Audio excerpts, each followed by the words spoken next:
তাই হি যি জায়গাত আছে we are amending Assam Muslim Marriage Divorce Registration Act 1935 so dukhon confuse koribo nalage ekhonol Muslim Registration Act agote by this act Muslim registration eta niyom kora hoise tar pisot সংবিধান পরিবর্তন হল দেশৰ পৰিবৰ্তন হল এতিয়া সেই পৰিবৰ্তনৰ পৰিপ্ৰেক্ষিতত আমি এখন নতুন বিল আনিছো পুৰণা বিলখন ৰিপিল হোৱাৰ পিছতহে যে নতুন বিল আনিব লাগে তেনেকুৱা কোনো কথা নাই দুইখন সাইমালটেনিয়াছলি যাব পাৰে যে প্ৰথম এই বিলখন আমি ৰিপিল কৰিছো নতুন বিলখন আহিব কিন্তু নতুন যিখন বিল তাৰ এইখনৰ লগত কোনো সম্পৰ্ক নাই এইখন এখন কমপ্লিট নতুন ষ্ট্ৰাকচাৰ এটা কমপ্লিট নতুন ষ্ট্ৰাকচাৰ এটা আৰু ৰিপিলিং টু হল আগৰ বিলখনৰ ৰিপিলিং এতিয়া কথাটো হল যে এই বিলখন আমি এমেন্ড কৰিলেও আমাৰ কামটো হলহেঁতেন কিন্তু কথাটো আমি যে কাজিখিনিকো গুচাই দিব লাগে আমাৰ অকল চাইল্ড মেৰেজটোৱে বিলুপ্ত কৰা নহয় কাজি ব্যৱস্থাটো আমি বিলুপ্ত কৰিব খুজিছো এটা কিয় যদি মোক সোধে মই উত্তৰটো দিওঁ কথাটো হল যে চাইল্ড মেৰেজ যেতিয়া আমি গোটেই কেছবিলাক চালো তেতিয়া আমি দেখিলো যে কাজিসকলে চাইল্ড মেৰেজ ৰেজিষ্টাৰ কৰে আৰু তেওঁলোকে আজি আপোনালোকে যিমান ভাল কৰি কৈছে তেওঁলোকে উল্টাই হাই কোৰ্টত গৈ কলে যে আমাৰতো চাইল্ড মেৰেজ ৰেজিষ্টাৰ কৰাৰ অধিকাৰ আছে তাৰমানে ইন প্ৰিন্সিপল তেওঁলোক they are not against child marriage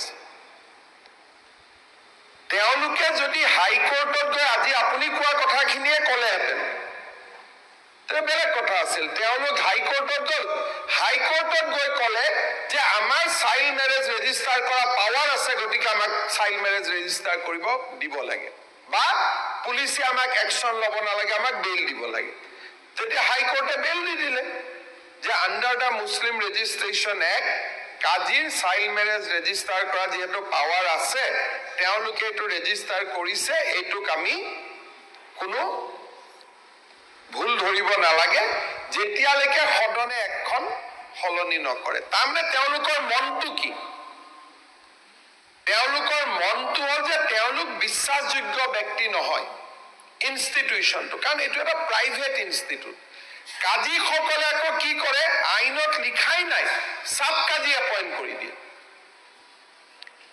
আজি আপোনালোকে চাব যি কাজি ব্যৱস্থাত সাব কাজি তেওঁলোকে কৰিব নোৱাৰে তেওঁলোকে সাব কাজিও এপইণ্ট কৰি দিয়ে গাঁৱে ভূঞে আনঅথৰাইজ মানুহে মুছলিম মেৰেজ ৰেজিষ্টাৰ কৰে এতিয়া হ'ল কি আপোনালোকে চাব যে তালাকটো গভৰ্ণমেণ্টে সুপ্ৰিম কোৰ্ট আৰু পাৰ্লিয়ামেণ্টে ইলিগেল বুলি ক'লে এতিয়া তালাকৰ ওপৰত বহুত কেছ আহিব কোৰ্টত মেইনটেনেন্স বিচাৰিব কিবা বিচাৰিব কাজিসকলে বহুত ক্ষেত্ৰত আইনটো পালন নকৰাকৈ ৰাতি ৰাতি তালাক কৰি দিয়ে বহুত উদাহৰণ আছে আফটাৰ সুপ্ৰিম কোৰ্ট আৰু লোকসভাত আইন পাছ হৈ গ'ল চবে আদৰণি জনালে যে তালাক should be through A system আৰু তালাক হলেও মেইনটেনেন্স পাব লাগিব এতিয়া তালাকৰ ওপৰত নতুন আইন আহিলে গতিকে এই গোটেই আগত 1935 পৰিৱেশতকৈ এতিয়া পৰিৱেশটো যথেষ্ট পৰিৱৰ্তন হৈ গ'ল যে বিয়াৰ বুলি ক'লো যে তাৰ দুইজন ল'ৰা সাপোজ পঢ়া নাই বাৰ্থ চাৰ্টিফিকেট নাই এটা বয়সটো হৈছে নে নাই মেডিকেল ৰিপৰ্ট লাগিব স্পৰ্টছত যেনেকৈ আমি মেডিকেল ৰিপৰ্ট লওঁ বন চালে বাই এক্সামিনিং বোন আমি গম পাওঁ যে তাৰ একজেক্ট এজ কিমান দাঁত চালে ডক্টৰে পৰীক্ষা কৰিলে মাহ পৰ্যন্ত কৈ দিব পাৰে যে মানুহজনৰ বয়স ইমান এতিয়া কাজি এজন ব্যক্তিগত মানুহে এই কামবোৰ কৰিব জানো গতিকে চাইল্ড মেৰেজটো যদি সঁচাকৈ আপোনালোকে কমাব খুজিছে আপোনালোকে সদনত কৈছে যেতিয়া ময়ো ভাবিছো যে হয় যে আমি চাইল্ড মেৰেজৰ বিৰোধী যদি চাইল্ড মেৰেজৰ বিৰোধী চৰকাৰৰ অফিচাৰ এজনে যদি বিয়াটো ৰেজিষ্ট্ৰেশ্যন কৰে তাত এমএলএৰ কথাও চলিব বিধানসভাত প্ৰশ্ন আনিব পাৰিব কাৰণ হি সাব ৰেজিষ্টাৰ বিধানসভাৰ প্ৰতি দায়বদ্ধ হ'ব প্ৰত্যেক জবাব দিব লাগিব আপোনালোকে কোৱেশ্চন সুধিব যে এইখন বিয়া ৰেজিষ্ট্ৰেশ্যন কেনেকৈ হ'ল কম্পিউটাৰ হ'ব লাগিব ৰেজিষ্ট্ৰেশ্যন চাৰ্টিফিকেট হ'ব লাগিব ধৰিত্ৰী পৰ্টেলৰ দৰে দেখা পাই থাকিব এতিয়া ব্যক্তিগত মানুহ এজনে যদি এইটো যদি আমি যদি দায়িত্ব দিওঁ তেতিয়াহ'লে ব্যক্তিগত মানুহ এজনেতো কৰিব নোৱাৰে Supreme Court of India Ashwini Kumar versus Seema versus Ashwini Kumarot amak nirdesh dise Supreme Court in its judgment has directed the state government and the central government that marriages of all persons who are citizens of India belonging to various religions should be made compulsory registrable in their respective state where marriage is solemnized. তামানে registration করার স্টেটক দায়িত্ব দিছে এটা স্টেটে তো কাজী বুলি ব্যৱস্থাটোৰ ওপৰত বিশ্বাস কৰিব নোৱাৰে যদি স্টেটে আপোনালোকে ক'ব খোজে মই আপোনালোকৰ কথা মই তাৰ মিনিংটো বুজি পাম যদি আপোনালোকে কয় যে নহয় সাব ৰেজিষ্ট্ৰাৰ অফিচত আহিব মানুহখিনি দিগদাৰ হ'ব আপোনালোকে মুসলিম ৰেজিষ্ট্ৰেশ্যন অফিচাৰ সেপাৰেট কৰি বনাই দিয়ক that is a good suggestion কোনো কথা নাই we can examine যে সাব ৰেজিষ্ট্ৰাৰ অফিচত আহিলে হাৰাশাস্তি হ'ব পাৰে উকিলে ধৰিব ইটো হ'ব কিটো হ'ব যে you appoint special muslim registration officer কিন্তু হি সৰকাৰী চাকৰিয়াল হ'ব লাগিব প্ৰাইভেট মানুহকটো আমি দিব নোৱাৰো গতিকে it is a very sensitive matter আৰু অকল চাইল্ড মেৰেজটো নহয় আপোনালোকেটো ভুল নকৰিব child marriage is one arm কিন্তু মুসলিম ৰেজিষ্ট্ৰেশ্যন এণ্ড ডাইভোৰ্স তালাকৰ লগত মুসলিম মহিলাৰ সম্পত্তি অধিকাৰ বহুত কথা জড়িত থাকে এটা বিয়াৰ সময়ত এটা এমাউণ্ট এটা কৈ দিয়া হয় এতিয়া যদি ৰেজিষ্ট্ৰেশ্যন হয় এমাউণ্টটো ৰেজিষ্ট্ৰেশ্যন দলিনত আহিব এতিয়াটো মুখত থাকে যেটো এমাউন্ট কোৱা হয় যে তালাক দিলে এমাউন্ট আমি ছোৱালীজনীক দিম এতিয়া আন্ডাৰ দা ৰেজিষ্টাৰ্ড হলে হি লিখা পঢ়া হ'ব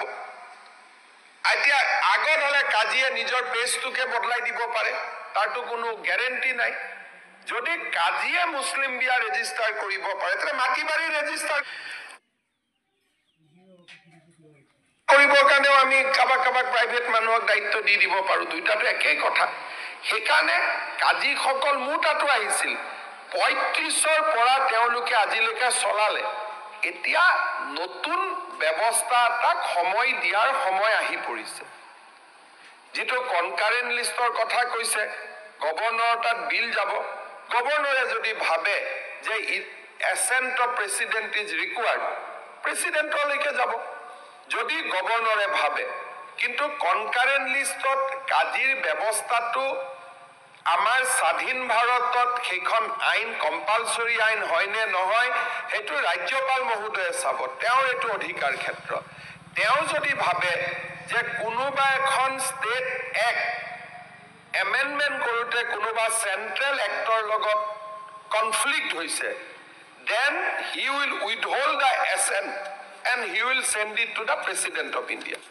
আর প্রেসিডেন্ট অফ ইন্ডিয়ায় যদি অ্যাসেন্ট দিয়ে সেন্ট্রাল এক্টৰ লগত কনফ্লিক্ট হলেও আমাৰ বিধানসভাৰ আইনখন সাৰ্ভাইভ কৰিব আৰু এটো কয় state amendment to the central legislation গতিকে এই ক্ষেত্ৰত মই ভাবো যে এটা ভুল ধাৰণা যাব নালাগে যে we are amending the Sharia act no we are only repealing the Muslim registration act কাৰণ সুপ্ৰিম কোৰ্টে 2006 চনত ভাৰ্ডিক দিয়াৰ পিছত 1935 একখন অলৰেডি অবসলেট হৈ গৈছে আমাৰ গুৱাহাটী হাইকোৰ্টেও যেতিয়া জাজমেন্টখিনি দিছিলে তেওঁলোকেও এটো বিবেচনা কৰা নাছিলে যে সুপ্ৰিম কোৰ্টে অলৰেডি ষ্টেটক অৰ্ডাৰ দি থৈ দিছে যে এটো আমি এমেন্ড কৰিবই লাগিব কম্পালসৰি ৰেজিষ্ট্ৰেশ্যন কৰিবই লাগিব আৰ যদি আমি কম্পালসৰি ৰেজিষ্ট্ৰেশ্যন কৰিবই লাগে তেতিয়ালে why will do it with a private people কাজী সকল তো প্রাইভেট ব্যক্তি সাব ৰেজিষ্ট্ৰাৰে কৰিলে এসেম্বলিত কোৱেশ্চন আহিব ডকুমেন্ট পোৰ্টেলত আহিব চাব পাৰিব নিয়ম হ'ব এটো তো মুসলিম মানুহৰ কাৰণে ভালহে হ'ব গতিকে কাজী এটা কথা মোৰ আছে, এতিয়া যিটো কাজী ৰেজিষ্ট্ৰেশ্যন হয় এইটোত ৰেজিষ্ট্ৰেশ্যন ফি নালাগে, ইয়াতো ফিজ নোহোৱা কৰি দিম। এইটো আপুনি আমাৰ যিটো মোৰ অনা হয় এতিয়া 4 লাখ 5 লাখ হয়, ৰেজিষ্ট্ৰেশ্যন যিটো ভেলু 5 লাখ হয়, সেই মানুহৰ মৰি। এইটো ক্ষেত্ৰত মই আপোনাৰ লগত একমত যে মুছলিম মেৰেজ ৰেজিষ্ট্ৰেশ্যন কৰোঁতে আমি চিম্বলিক 1 টকা ল'ম। থেংক ইউ, এইটো হ'ল ভাল। কাৰণ আমি পইচা ইনকাম কৰাৰ কাৰণেতো এইটো কৰা নাই, জাষ্টিছৰ কাৰণে আনিছো। গতিকে মোহৰ ৰেজিষ্টাৰ কৰোঁতে যদি 5 লাখ হয়, 5 লাখৰ ওপৰত যদি ৰেজিষ্ট্ৰেশ্যন ফিজ ল'ব যায় এইটোতো উল্টা হৈ যাব। সেইকাৰণে মই আপোনালোকক এচুৰেঞ্চ দিলোঁ যে Muslim marriage will be registered as a symbolic fee of ₹1 1 টকা। কাজিয়াটো 1 টকাত কৰি নিদিয়ে। অধ্যক্ষ মহোদয়, এই বস্তুখিনি আমি নিউ যিটো এক্ট আহিছে তাত আমি ডিছকাশ্যন কৰি লওঁ। এতিয়া ৰিপিলত যিখিনি কথা পাতিছোঁ এইটো ইৰিলিভেণ্ট অলপমান। ঠিক আছে, মই ইৰিলিভেণ্ট। আমি এতিয়া ৰিপিল এক্টটো কথা পতা নাই, এতিয়া নতুন কম্পালচাৰী এক্টটো আহিব, তেতিয়া আপোনালোকে আৰু পৰামৰ্শ দিব। কিন্তু আজি মই যিটো আহিব নালাগে, ক্লাব কৰি ডিছকাশ্যন কৰিলেও বেয়া নহয়। যদি ৰিপিলিং বিল আৰু নিউ বিল দুটা ক্লাব কৰি যদি আপোনালোকক এটাই কথা ক'লো যে মুছলমান মানুহৰ ভালৰ কাৰণে আপোনালোকে ছেকেণ্ড এক্টখন আহিবৰ সময়ত যিমান পৰামৰ্শ দিব মোৰ মাইণ্ড ক্লিয়াৰ আছে, যিমান পজিটিভ পৰামৰ্শ দিব। খালি মোৰ এটাই কথা যে যিটো আমিনুল ইছলাম ডাঙৰীয়াই কৈছে যে এমেণ্ড কৰিলেও হৈ গ'লহেঁতেন, আমাৰ মতলবটোৱে হৈছে কাজিক বিদায় দিয়া। গতিকে এমেণ্ড কৰিলে আমাৰ কামটো নহয়, কথাটো বুজি পালেতো। সেইকাৰণে আমি এমেণ্ডমেণ্ট ৰাস্তাত যোৱা নাই, ৰিপিল কৰিছোঁ। আৰু কাজীসকলক ইয়াৰ পৰাই মই ধন্যবাদ জনাইছোঁ যে ইমান দিনে আপোনালোকে কষ্টকৰ কাম এটা কৰিলে আৰু ইমান কোৰ্টে চোৰ্টে ঝামেলা কৰা আপোনালোকৰ কি প্ৰয়োজন আছে যোৱা অহা কৰা। গতিকে আপোনালোকে ৰেষ্ট লওক। ময়ো বহুত খেজুৰ খালোঁ তেওঁলোকৰ, আঁতৰো দিলে, তো চব ঠিক আছে।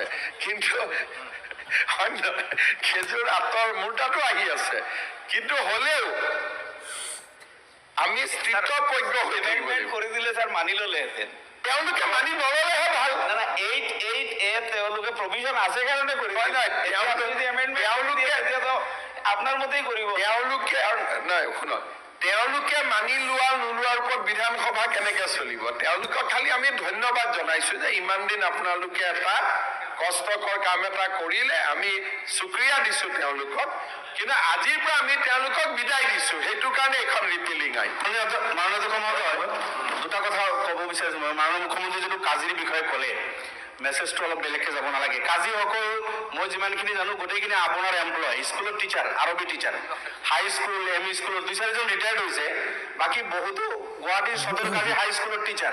আৰু বেয়া কাম। ডাঙৰীয়াক মই অনুৰোধ জনাম যে গুৱাহাটীৰ সদৰ কাজিয়ে স্কুল আৰু এইটো কাম দুইটা কেনেকে কৰি আছে?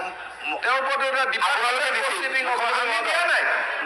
ডেফিনেটলি এই কথাটো তেওঁ গোপনীয় কৰি ৰাখিছে। নহয়, আপুনি চাইল্ড মেৰেজ কেনেকে কৰাইছে? আপুনি যেতিয়া এইটো আপুনি যদি কৈ থাকে তেওঁলোকক আৰু নেক্সট বিপদটোত নেপেলাব। বিপদ নহয়, হ'বই। কাৰণ এজন যদি চৰকাৰী বিষয়াই চাইল্ড মেৰেজ ৰেজিষ্টাৰ কৰাই আছিলে, এইটোতো তেওঁ ডাঙৰ কাহিনীত পৰি যাব। মাননীয় মহোদয়, মুখ্যমন্ত্ৰী ডাঙৰীয়া যদি ক'ব দিয়ে মই দুআষাৰ ক'ম। আচলতে তেখেতে যিটো কৈছে যে ইয়াতে চাইল্ড মেৰেজৰ প্ৰভিজন থকাৰ কাৰণে ৰিপিল কৰিব লগা হ'ল। আজি স্পেচিয়েল মেৰেজ এক্টত চাইল্ড মেৰেজৰ কোনো প্ৰভিজন নাই। গোটেই ভাৰতবৰ্ষৰ যদি আমি ডাটা চাওঁ, এই কোটি কোটি যিটো চাইল্ড মেৰেজ হৈ আছে, ইয়াৰ 84% নন মুছলিমত চাইল্ড মেৰেজ হৈ আছে, যিটো ডাটা নেশ্যনেল মিডিয়াও এইকেইদিন এইবিলাক চৰ্চা কৰি আছে। কিন্তু নন মুছলিমত যদি স্পেচিয়েল মেৰেজ এক্টৰ আণ্ডাৰত তাত তেখেতৰ ৰেজিষ্ট্ৰেশ্যন হয়, তাতে চাইল্ড মেৰেজৰ কোনো স্কোপ নাই। নথকাৰ পিছতো 84% চাইল্ড মেৰেজ হৈ আছে। গতিকে এখেতে এমেণ্ড কৰিলে, ৰিপিল কৰি নতুন এটা আনি দিলে যে চাইল্ড মেৰেজ হেক্ট হৈ যাব, এই কথাটো কেনেকৈ ক'ব পাৰে? এই কথাটো আমি স্পষ্ট যে আজি স্পেচিয়েল মেৰেজ এক্টৰ আণ্ডাৰত চাইল্ড মেৰেজৰ প্ৰভিজন নথকাৰ পিছতো লাখ লাখ কোটি কোটি চাইল্ড মেৰেজ গোটেই ভাৰতবৰ্ষত হৈ আছে। আমি নিবিচাৰোঁ চাইল্ড মেৰেজ, এই কথাটো ঠিক। আগৰ যিটো এক্ট আছিল তাতেই সুৰঙাটো কাজিসকলে যদি কোৰ্টত গৈ মুখ্যমন্ত্ৰী ডাঙৰীয়াৰ মানে তেনেকৈ কৈ যদি তেখেতসকলে বাছি গৈছে, সুৰঙাটো বন্ধ কৰি দিলে তেনেকৈ ক'ব নোৱাৰিব। কাজী থাকিলে দুটা লাভ আছিল মাননীয় অধ্যক্ষ মহোদয়। এখেতসকলে ইছলামিক স্কলাৰো হয়। এই পূজাৰী বা আলিমসকলে যে বিয়া পঢ়োৱাৰ যিটো পৰ্ব, এইখিনি কামো তেখেতসকলে কৰিব পাৰে। আৰু কাজীৰ অফিচৰ ৰেজিষ্ট্ৰেশ্যন গভৰ্ণমেণ্টে দিয়া সেই ফৰ্মেটটো, এজ কিমান, কোন ধৰ্মৰ হয়, এই গোটেইখিনি কিমান টকা মহাৰাণা দি বিয়া হ'ল, গোটেইখিনি ডিটেইলছ সেই ফৰ্মেটত আছে। এইখিনি লিপিবদ্ধ কৰিয়ে তেখেতসকলে কৰে। আৰু চাইল্ড মেৰিজ প্ৰহিবিশ্যন এক্ট অহাৰ পিছত তেখেতসকলেতো সেই ফৰ্মেটত এই কথাখিনি লিখিব নোৱাৰে, যিহেতু সেই এক্টৰ আণ্ডাৰত তেখেতসকলক আনি শাস্তি দিয়াৰ এটা ব্যৱস্থা আছে। মই ভাবোঁ কোনেও কাজী কিজানি চাইল্ড মেৰিজ প্ৰহিবিশ্যন এক্টৰ পিছত তেনেকুৱা কাম কৰা নাছিল। দুঃসাহসভাৱে যদি কোনোবা কৰিছিল, সেই আইনৰ আওতাত আনি তেখেতক শাস্তি দিয়াৰ প্ৰভিজন আছে। গতিকে এনেকুৱা হ'ব নালাগে যে সেই কাজীসকল, কাজীটো মাত্ৰ 90 কাজী আছিল গোটেই অসমত, খুব বেছি নাছিল। আৰু মাননীয় মুখ্যমন্ত্ৰীৰ লগত তেখেত নিজেও শিক্ষামন্ত্ৰী আছিল। মই যিমানখিনি জানো এইসকল স্কুল টাইম নহয়, স্কুল টাইমত তেখেতসকল স্কুল পঢ়াইছে। ইয়াৰ পিছত বিয়া সাধাৰণতে জানে আমাৰ মুছলিম সমাজত ৰাতি হয়। অভাৰ ডিউটি তেখেতে যদি কোনো এই কাম কৰিছে, আপোনাৰ কিবা স্পেচিফিক আছে? স্পেচিফিক এইটোৱে ৰিপিলিং যিটো বিল অনা হৈছে, ৰিপিলিং বিলটো ৰিপিল কৰি মাননীয় অধ্যক্ষ মহোদয়, আমাৰ বিধায়ক মনোৰঞ্জন তালুকদাৰক সুধিব পাৰে, কেৰালাত CPM গভৰ্ণমেণ্ট, তাতো Muslim marriage is registered with the state government, কাজিয়া নকৰে। ইণ্ডিয়াৰ আটাইতকৈ মুছলিম পপুলেশ্যন ষ্টেট হ'ল জম্মু কাশ্মীৰ। জম্মু কাশ্মীৰত Muslim registration is done with the state government, not with qazi. ইণ্ডিয়াত মুছলিম বহুল ৰাজ্য কেইখন? কেৰেলা, অসম, পশ্চিমবংগ, জম্মু কাশ্মীৰ। জম্মু কাশ্মীৰত already registration is done with the state government. কেৰেলাত registration is done with the state government. Second কথা, আজি আপুনি মোক যিটো আকৌ এটা ভয়ংকৰ নতুন তথ্য দিলে, মইতো এটা ভয় খাই আছো যে তেওঁলোক শিক্ষকো। এইটোতো আৰু এটা নতুন তথ্য হৈ গ'ল। গতিকে শিক্ষকক আমি কিয় কাজি হ'ব দিম? শিক্ষককতো কাজি হ'ব দিয়াৰ কথাই নুঠে। সেইকাৰণে আপোনালোকক মই মোটামুটি ক'লো যে মোৰ উদ্দেশ্যটো হ'ল চাইল্ড মেৰেজ নিৰ্মূল কৰা আৰু কাজি ব্যৱস্থাটো নিৰ্মূল কৰা। গতিকে আমাৰ উদ্দেশ্যটো এটা উদ্দেশ্য নহয় যে অকল চাইল্ড মেৰেজটো বন্ধ কৰা। Muslim marriage is now very very serious subject. আৰু তালাক মুছলিম ওমেন্সৰ ৰাইটছৰ ওপৰত সুপ্ৰিম কোৰ্টৰ ইমান জাজমেণ্ট আহি আছে যে it is now a serious business. It is no longer a business what has been envisaged in 1935। Colonial পিৰিয়ডৰ যিটো চিন্তা আৰু স্বাধীন দেশৰ চিন্তাটো সদায় পৃথক হ'ব। আৰু আপোনালোকে মই বুজি পোৱা নাই যে 90 জন ব্যক্তিৰ কাৰণে কিয় কৈ আছে, সমগ্ৰ মুছলিম মহিলাৰ সুৰক্ষাৰ কাৰণে কিয় কোৱা নাই? যদি গভৰ্ণমেণ্টত ৰেজিষ্টাৰ হয়, দে আৰ প্ৰটেক্টেড, দে আৰ চিকিউৰ্ড। আপোনাৰ মা, আপোনাৰ ছোৱালী, মই নাজানো জনীয়া বিধায়ক মহোদয় নিজৰ ছোৱালী আছে নে নাই, 2জনী ছোৱালী। চ' let us talk about Euro daughter. আপোনাৰ ছোৱালীৰ অধিকাৰৰ বিষয়ে আজি আমি কথা পাতো। 90 জন কাজিক আমি চলাই ল'ম, তেওঁলোকৰতো কোনো অসুবিধা নহয়, ব্যক্তিগত অসুবিধাহে। গতিকে মই এটা তেওঁলোকক আৰ্থিক ক্ষতিপূৰণ এটাও দিম বুলি কৈছো। আৰু শিক্ষকটো হয়েই তেওঁলোক, গতিকে তেওঁলোকৰতো কোনো অসুবিধাই নাই। গতিকে 90 জন ব্যক্তিৰ কাৰণে ইমান এখন ধুনীয়া প্ৰগ্ৰেছিভ আইনক আপোনালোকে কিয় বিৰোধিতা কৰে? যে চৰকাৰত ৰেজিষ্ট্ৰেশ্যন হ'ব, ডকুমেণ্ট থাকিব, কোনোবাই তালাক হ'লে, মোহৰানা হ'লে as per the registration documents তেওঁলোকে পাব পাৰিব। এটা ইমান ছোৱালীসকলৰ কাৰণে ভাল ব্যৱস্থা হ'ব। গতিকে মই ভাবোঁ যে 90 জন কাজিৰ কথাটো চিন্তাক বাদ দি, কাৰণ কেৰেলাততো আজি যদি মই এনেকুৱা কিবা ঘটনা হ'লহেঁতেন, কেৰেলা মানুহেতো অলৰেডি অপ'জ কৰিলেহেঁতেন, জম্মু কাশ্মীৰৰ মানুহেতো অলৰেডি অপ'জ কৰিলেহেঁতেন। এতিয়া মই চালে হয়তো বুজি পাম, কেৰেলাৰ আইনখন হয়তো আইদাৰ কংগ্ৰেছ নহ'লে CPM আনা, কাৰণ তাততো কেতিয়াও বিজেপিৰ চৰকাৰ হোৱাই নাই। সেইকাৰণে আপোনালোকে এইটোক আপত্তি নকৰিব। 90 জন মানুহৰ লগত এদিন আমি বহি চাহ তাহ খাই ল'ম, তেওঁলোকে অলপ মনত দুখ পাব, তেওঁলোকক ভালকৈ বুজাই বঢ়াই আমি পিঠিত থপৰিয়াই পেলাই তেওঁলোকক আমি ধন্যবাদ দি বিষয়টো সামৰণি মাৰিম। কিন্তু এইটো সুপ্ৰিম কোৰ্টৰ অৰ্ডাৰ, কম্পালচৰি ৰেজিষ্ট্ৰেশ্যন হ'বই লাগিব। আৰু ষ্টেট কেনট ৰিলাই অন প্ৰাইভেট পিপল। সেইকাৰণে ইনষ্টিটিউশ্যন লাগে। মই ইমানটোলৈকে ৰেডি আছো, পিছত যেতিয়া আমাৰ আইন আহিব, যদি আপোনালোকে ভাবে যে সাব ৰেজিষ্টাৰ অফিচত মানুহখিনি হেৰেছমেণ্ট হ'ব পাৰে, আমি special sub register only for registering Muslim মেৰেজো আমি কৰিব পাৰোঁ, কোনো অসুবিধা নাই। I am very very positive.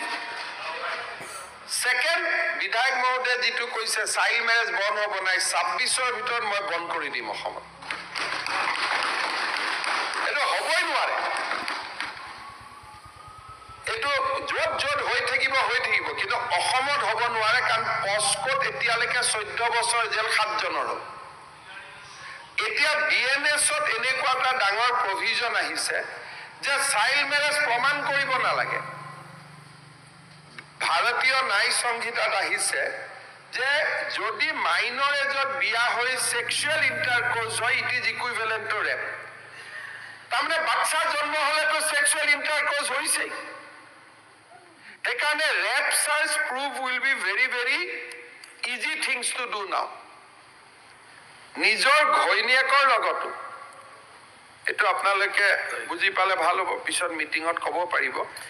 18 বছৰৰ আগত মই ভুলত বিয়া কৰালো, তাৰ শাস্তি হ'ল 2 বছৰ বা আৰু 1 বছৰ। কিন্তু যদি বিয়া কৰোৱা ছোৱালীজনীৰ লগত ইণ্টাৰক'ৰ্চ কৰোঁ, তেতিয়াহ'লে it is amounting two rap. এইটো ৰেপ বুলি ধৰি লোৱা হয়, ৰেপ টু এ মাইনৰ। আৰু এইটোতো প্ৰুফ কৰিব প্ৰমাণে নালাগে, এইটোতো আপোনাৰ ল'ৰা হয়েই। ল'ৰাটো খালি DNA টো টেষ্ট কৰি ল'ব লাগে, বাপেক আৰু ল'ৰাটো DNA একে হয় নহয়, ছোৱালীজনীৰ DNA একো হয় নহয়, তাত আৰু বেলেগ একো প্ৰুফে নালাগে। ভাৰতীয় ন্যায় সংহিতা আৰু যিখন আমাৰ এভিডেন্স এক্ট এতিয়া আহি গ'ল, তাতে টেকনলজিকেল প্ৰুফ থাকিলে আৰু সাক্ষীৰ প্ৰয়োজন নাই। তাত যদি টেকনলজিকেলি প্ৰুফ হৈ যায় যে এই ল'ৰাজনৰ বয়স ডাক্তৰে পৰীক্ষা কৰিলে 19 বছৰ, ছোৱালীজনীৰ বয়স 18 বছৰ, তেওঁলোকৰ এটা বাচ্চা আছে, গতিকে হাজবেণ্ডজন জেল হোৱাটো খাটাং। সেইকাৰণে ইমান সহজ হৈ আছে ব্যৱস্থাটো যে ইয়াক বন্ধ কৰোঁতে আগতকৈ এতিয়া BNSত ভাৰতীয় ন্যায় সংহিতাত বহুত ইজি হৈ গ'ল। মই সদনক এটা অনুৰোধ কৰিম যে আপোনালোকে যদি কৈ থাকে চাইল্ড মেৰেজ হৈ আছে, হৈয়ে থাকিব, এইখন কৰিলে, এই যিটো কথা মই যোৱাকালি কৈছিলোঁ যে আপোনালোকে বেয়া পাই গ'ল, যদি মুছলিম ছোৱালীৰ ক্ষেত্ৰতো আপোনালোকে আমাৰ লগত থিয় নহয়, আপোনাৰ নিজৰ ছোৱালীজনীৰ ক্ষেত্ৰতো 2জনী ছোৱালী থকাৰ পিছতো যদি ছোৱালীৰ ন্যায়ৰ কাৰণে আপুনি থিয় নহয়, আপোনাৰ ছোৱালীতকৈ কাজি আপোনাৰ কাৰণে বেছি মৰমৰ হ'ব পাৰে নেকি? এটা আচৰিত কথা। মোৰ ছোৱালী হ'লেতো মই ক'বাৰে ছোৱালীৰ কাৰণে জান হাজিৰ। আপোনালোকে ক'ত কাজি আৰু নিজৰ ছোৱালীৰ অধিকাৰৰ লগত কম্পেয়াৰ কৰি আছে? মুখ্যমন্ত্ৰী মহোদয়, আমি সমানে সমানে মোৰ ছোৱালীৰ লগে লগে আপোনাৰ ছোৱালীৰ সমানে সমানে চিন্তা কৰোঁ। আমাৰতো প্ৰব্লেমে নাই। আছে 84% চাইল্ড মেৰেজ ভাৰতবৰ্ষত নন মুছলিমত হৈ আছে। এইটো আমি সেইখিনিও কনচাৰ্ণ, বন্ধ হ'ব লাগে চাইল্ড মেৰেজ। আমি এইটো বিচাৰোঁ। আপোনালোকক মই এটা হাতযোৰ কৰি কৈছো যে আমাৰ মানুহখিনিক এনেকে কৈ নিদিবচোন। যোৱাকালিও কৈ আছে যে পলিগেমি আপোনালোকৰ বেছি। এই হাউচত থকা এজন মানুহক সোধক কাৰোবাৰ সমষ্টিৰ হিন্দু মানুহৰ পলিগেমি আছে নেকি? আপোনালোকে কোনটো ডেটা কোনে উলিয়াইছে মই নাজানো, ভাৰতৰ হ'ব পাৰে, অসমৰ ট্ৰাইবেল এৰিয়াত টি গাৰ্ডেন কোনো নাই, এইটো নক'ব। নাই নাই, মই সাধু ডাঙৰীয়া tribal area tea garden area বুলি নক'ব। আপোনালোকে মিয়া এলেকা চবতে বেছি হৈ আছে। টি গাৰ্ডেনৰ কথা কিয় কৈছে? মিয়া এলেকাত বেছি হৈ আছে। প্লিজ আপোনালোকে আপোনাৰ ঘৰত আহক, আপোনাৰ ঘৰত চাওক, আপোনালোকৰ ঘৰত টি গাৰ্ডেনৰ কথা কিয় ক'ব?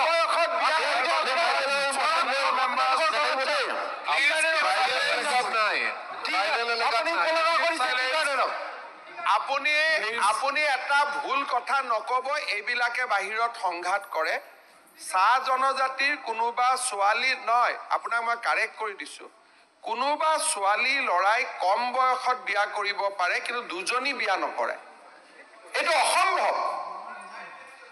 চাইল্ড মেৰেজটো আছে বুলি ময়ো কৈছো, সেইকাৰণে চাইল্ড মেৰেজতো আমি এৰেষ্ট কৰোঁতে হিন্দু মুছলমান দুইটা এৰেষ্ট হৈছে। কিন্তু পলিগেমি, যোৱা সিদিনাখন যে কৈ আছে যে polygamy is not prevalent in Assam among the non Muslim. আপোনালোকে ভাৰতৰ ডাটা এটা কৈ আছে, অসমৰ ডাটা কোৱা নাই। ভাৰতৰ বিভিন্ন জিলাত আদিবাসী মানুহৰ মাজত কোনোবা জেগাত থাকিব পাৰে, কিন্তু অসমৰ বড়ো মিচিঙৰ মাজতো পলিগেমি দেখা নাযায়। ভুৱন পেগু, ৰনোজ পেগু সুধিব, নহ'লেতো পলিগেমি আইনৰ বিৰুদ্ধে তেওঁলোকে আহি অভিযোগ দিলেহেঁতেন। যিমান কেইখন পলিগেমি আইনৰ বিৰুদ্ধে অভিযোগ আমি পাইছো, সেই গোটেই কেইখন অভিযোগ মুছলমান ইছলাম ধৰ্মাৱলম্বী লোকৰ পৰাহে পাইছো। সিদিনাখন এজন মৌলানা আহিছিল, মই নাম নকওঁ, ডুবাইত থাকে, তেখেত মোক লগ কৰিব আহিছিল। আহি তেওঁ মোৰ আগত কৈছে যে আমাক অলপ পলিগেমিটো এলাউ কৰি দিয়ক, মানে আপুনি এইটো বন্ধ নকৰিব। তেতিয়া মই তেওঁক সুধিলো যে কি কাৰণে লাগে। তেতিয়া তেওঁ মোক কয়, যিটো কৈছে আৰু ইয়াত ক'ব নোৱাৰি, যিটো কাৰণ তেওঁ কৈছে যে এজন ডাঙৰ মৌলানা, এটা জমিয়তৰো নেতৃত্ব দিয়ে, গতিকে মই আৰু বেলেগ ক'ব নোখোজো। শুনাৰ পিছত মোৰ মনটো আৰু ডাঠ হৈ গ'ল যে এইটো বন্ধ কৰিবই লাগিব, কাৰণ it is amounting to exploitation of female. আৰু ফিমেল মানে মোৰ ছোৱালী। আপোনালোকক মই এইটো কথা ক'ব খুজিছো যে আমাৰ চাহ বাগিচা অঞ্চলত, জনজাতি অঞ্চলতো চাইল্ড মেৰেজ আছে, নোহোৱা নহয়, কিন্তু পলিগেমি নাই, 2-3জন বিয়া কৰোৱাটো নাই। সেইকাৰণে ভুল তথ্য যাব নালাগে, যিটো আছে আছে, সেইটোৰ কাৰণে আমি তাতো কথা পাতি আছো। Child marriage is not against Muslim. আমি যে কৈ আছো যে চাইল্ড মেৰেজ বন্ধৰ অভিযান, আপোনালোকে গাত পাতি ল'বই নালাগে।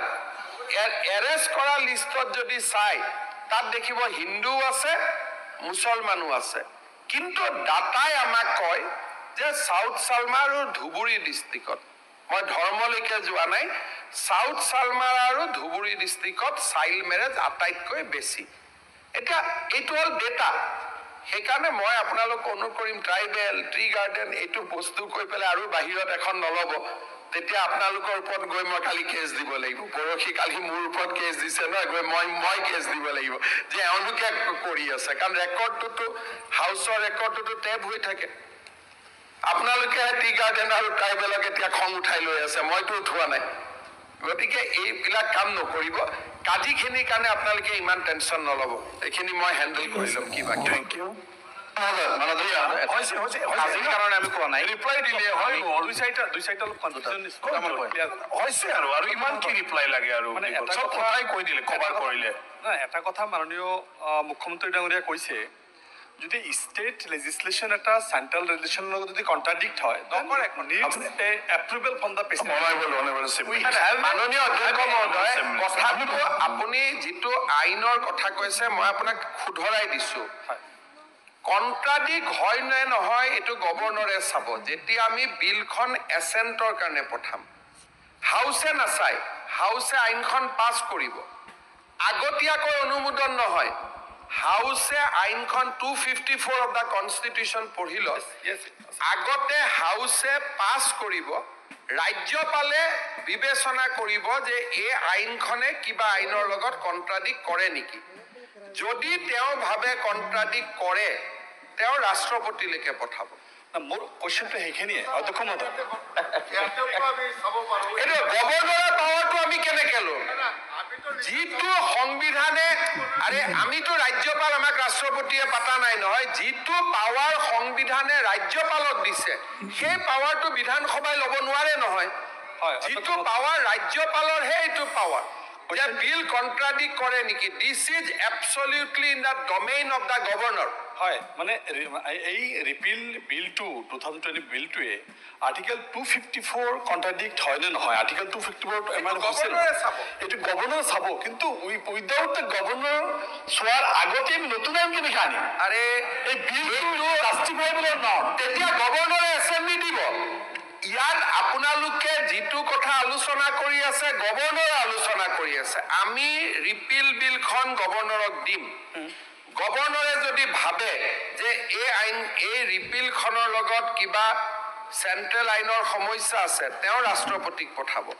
যেতিয়ালৈকে সেইখন ঘূৰি নাহে, নতুন বিলখনকো তেওঁ এছেম্বলি দিব। এই গোটেই কামটো বিধানসভাৰ নহয়, বিধানসভাই আইন প্ৰণয়ন কৰে। আইনখন কাৰোবাৰ লগত কণ্ট্ৰাডিকশ্যন কৰে নেকি সেই চোৱাৰ দায়িত্বটো হ'ল ৰাজ্যপালৰ। আৰু মই জানাত এই আইনখনে কাৰো লগত কণ্ট্ৰাডিক্ট নকৰে। This is a independent act of Assam legislation. এইখন আপোনালোকে চাওক, এই আইনখন হ'ল Assam Muslim marriage and divorce registration act 1935। এখন পাৰ্লিয়ামেণ্ট নহয়। ইয়েছ অধ্যক্ষ মহোদয়, এই কথাটো যিটো Muslim marriage and divorce registration act 1935, এই 1935 there is a provision of qazi. Number 1, there is a provision of qazi. আমি যেতিয়া ৰিপিল আনিছোঁ, বিলটো যেতিয়া ৰিপিল আনিছোঁ, আল্টিমেটলি কাজি এবলিছ কৰি আছোঁ। আৰে আমি ৰেজিষ্ট্ৰেশ্যনটো এবলিছ কৰি আছোঁ আণ্ডাৰ দিছ এক্ট। আণ্ডাৰ দিছ এক্ট আমি ৰেজিষ্ট্ৰেশ্যন লটো এবলিছ কৰি আছোঁ। অসম বিধানসভাই জন্ম দিয়া পুত্ৰ এটা অসম বিধানসভাই ঘূৰাই ল'ব পাৰে। ইয়াত আৰু আমি কেন্দ্ৰীয় চৰকাৰক সুধিব নালাগে, ৰিপিল নহয়। এডভোকেট জেনেৰেলৰ অপিনিয়ন আছে, চবৰ অপিনিয়ন আছে। মানে কাজিবিলাকো আমাৰ আগৰ এক্টে চৰকাৰে এপইণ্টমেণ্ট দিয়া। নম্বৰ 1, এতিয়া মই ইমানেই ক'লো যে এই কথাটো পাতি থাকি লাভ নাই। চৰকাৰৰ স্পষ্টীকৰণটো হ'ল, আপুনি আপোনাৰ বক্তব্য দিয়ক, স্পীকাৰে লিপিবদ্ধ হ'ব।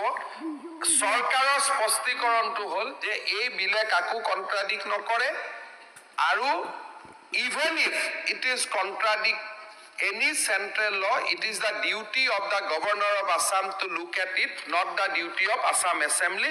ইয়াতকৈ না মই দুটা কথা বেছি কম, না ইয়াতকৈ মই কম মই বিলখন পাৰিত কৰাৰ বাবে অধ্যক্ষ মহোদয়, আমি এই কেইটা পইণ্ট দেখিছোঁ যে এইটো আৰ্টিকেল 254 ইণ্ডিয়ান কনষ্টিটিউশ্যন ভায়োলেশ্যন কৰে বা এইটো মেটাৰ আছে। যিহেতু ষ্টেট লিষ্ট চেণ্ট্ৰেল লিষ্টৰ কথা আছে, ইয়াত কনকাৰেণ্ট লিষ্টত আছে। আৰ্টিকেল 246 এই বস্তুটো স্পেচিয়েলি চাব লাগে। ইয়াৰ পিছত আমি আৰ্টিকেল 254 লগত 1880 মেটাৰটো অলপ জাষ্টিফাই কৰি গভৰ্ণৰৰ যিটো কনচেণ্টৰ matter, consent of president through governor যাব লাগে, সেইটো ব্যৱস্থা চাব লাগে। আৰু আৰ্টিকেল 31C, আৰ্টিকেল 213 A-B-C, এই গোটেইখিনি বস্তু আৰ্টিকেলৰ বস্তু মানে সংবিধান যিখিনি বস্তু আছে বহুত ঠাইত কণ্ট্ৰাডিক্ট আছে। মই বিচাৰিছোঁ যে এই লটো হোৱাৰ আগত যিটো ওৱান্স ফৰ এটা বস্তু ছেটেলমেণ্ট কৰিব বিচাৰিছে, এমেণ্ডমেণ্ট এইখিনি বস্তু আমি ছেকশ্যন মানে section 8 and section 10 and rules 26 amendment হ'লহেঁতেন, কিন্তু এইটো বহুতকেইটা সংবিধানৰ ধাৰাৰ লগত এইটো কণ্ট্ৰাডিক্ট হৈ আছে। এই বস্তুটো স্পেচিয়েলভাৱে চাব লাগে। মোৰ এটা পইণ্ট হৈছে আৰু ছাৰ, মই এই পইণ্ট চাওক, 2010ত এই 1935 এক্টখন ইয়াতে এমেণ্ডমেণ্ট কৰা হৈছিল। সেই সময়ত এই হাউচত বহুত মেম্বাৰ আছিলে, আজিৰ হাউচৰো। আৰু তাৰ 4 বছৰ পূৰ্বে 2006ত the provision of child marriage act 2006খন আহিছিল পাৰ্লিয়ামেণ্টত। এতিয়া কথাটো হ'ল, যি সময়ত আমি 2010ত এবাৰ এমেণ্ডমেণ্ট আনিলোঁ, সেই সময়ত এই কথাটো আমি মনত নকৰিলোঁ যে এমেণ্ডমেণ্টটো হৈয়ে থাকিব। ছাৰ 35 এক্টখনত 8 আৰু 10 নম্বৰ ছেকশ্যনত থকা সেই চাইল্ড মেৰিজৰ কথাটো আমি মনত নকৰিলোঁ। এতিয়া পাৰ্লিয়ামেণ্টে এটা আইন পাছ কৰিছিল, আৰু আমাৰ ইয়াত এটা বেলেগ আইন আছে। দুটা আইনে কনফ্লিকশ্যনৰ সৃষ্টি কৰিছে। মুখ্যমন্ত্ৰীয়ে ক্লিয়াৰিফিকেশ্যন দিলে, ছাৰ, মই অলৰেডি ৰিপ্লাই হয়। পাৰ্চনেল ল আৰু পাৰ্চনেল ল এণ্ড মই এতিয়া প্ৰশ্নটো হ'ল যে দ্য আছাম ৰিপিলিং বিল 2024 বিধেয়কখন বিবেচনাৰ বাবে লোৱা হওক। যিসকল সপক্ষে আছে কওক হয়, যিসকল বিপক্ষে আছে কওক নহয়। মই ভাবোঁ হয়ৰ সপক্ষে প্ৰস্তাৱটো গৃহীত কৰা হ'ল। এতিয়া সদনত বিধেয়কখন দফাই বিবেচনাৰ বাবে ৰখা হ'ল। 2 নং দফাত মাননীয় সদস্য শ্ৰী ভৰত চন্দ্ৰ নৰ আৰু তেখেতৰ সহযোগীত আৰু হাফিজ বছিৰ আহমেদ ডাঙৰীয়া তেখেতৰ সহযোগীত মানে সংশোধন আছে, উঠাই ল'ব। অলৰেডি যিহেতু মুখ্যমন্ত্ৰী ডাঙৰীয়াই কথাখিনি ক'লে, আৰু মূল বিল আজিয়ে ডিছকাশ্যনত আহিব, আৰু কথাখিনি তেতিয়া আমি পাতিব পাৰিম। গতিকে আমাৰ এমেণ্ডমেণ্ট উইথড্ৰ কৰিলোঁ।